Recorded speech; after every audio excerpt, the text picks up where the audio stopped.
friends. Welcome back to Table for One, Please, where we have honest conversations about growing, healing, and learning to love the season that you're in. My name's Gabrielle.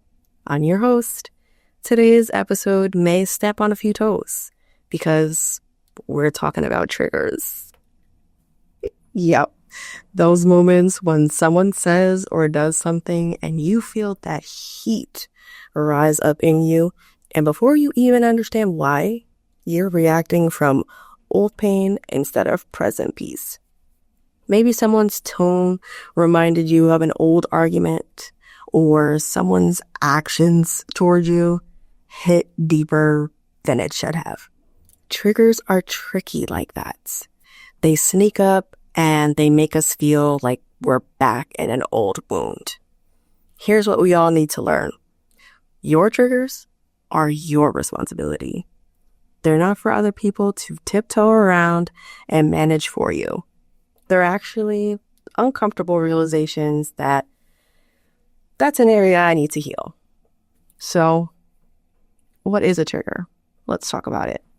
A trigger is basically an emotional reminder, a moment that touches something unhealed in you.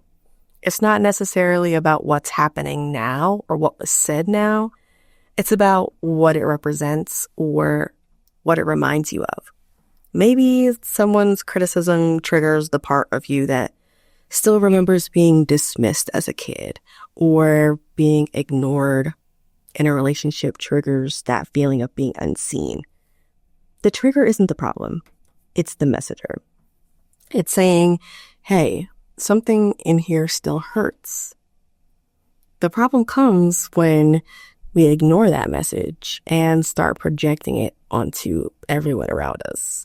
Here's the tough part. Just because you're triggered doesn't mean someone else did something right. Let me say it again for the people in the back. Being triggered doesn't automatically make you right. You could be reacting in a way that makes no sense to the one on the receiving ends. We live in a culture that's quick to say, you triggered me, as if the goal is for everyone else to walk around quietly, carefully avoiding our pain points. But that's not fair, and healing doesn't happen that way. When you expect people to read your mind or manage your emotions, you give away your power. You're saying, you control how I feel, and that's not peace, that's bondage.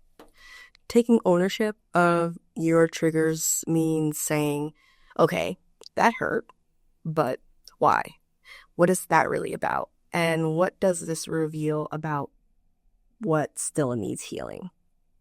And that kind of honesty with yourself is uncomfortable, but it's where growth happens.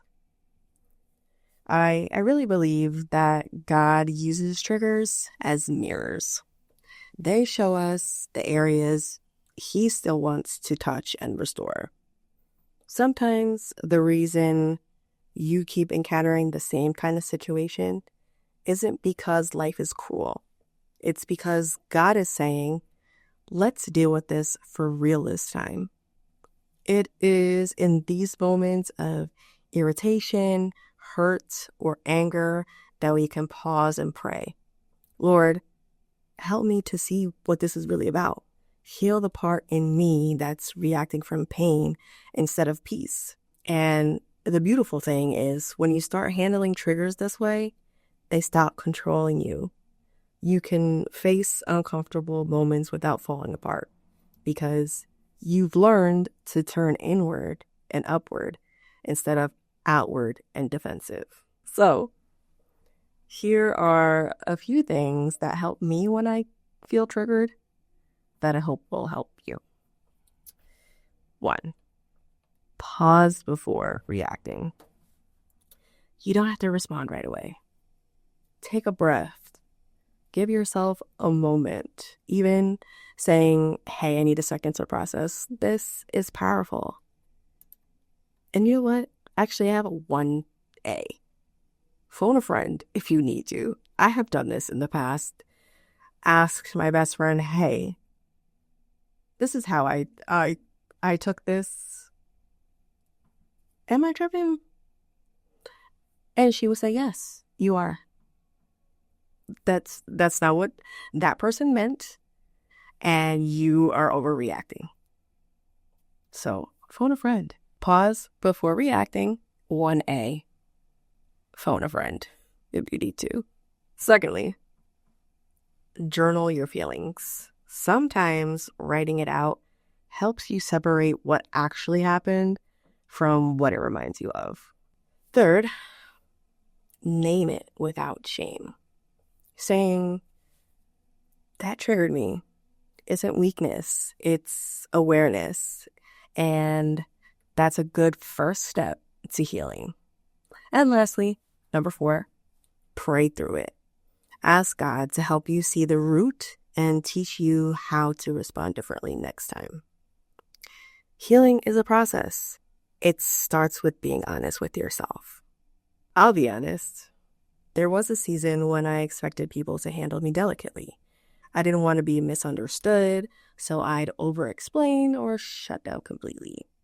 Then, one day, I realized people weren't walking on eggshells because they didn't care. They were walking on eggshells because I hadn't learned to handle my own triggers with grace. And that realization hurt, but it also set me free. Because once I started owning my triggers, I stopped being afraid of them. So, as you go through your week, don't silence your emotions, but don't hand them to someone else to carry either. Healing starts when we stop expecting others to handle what God has called us to heal. So the next time you feel triggered, pause and ask, what is this showing me about myself? And what might God be inviting me to release? Even when it's messy, even when it's hard, do the work and grow. Thanks for pulling up with Jer and sharing this table with me today. I'll see you next time right here on Table for One, please. Love you. Bye.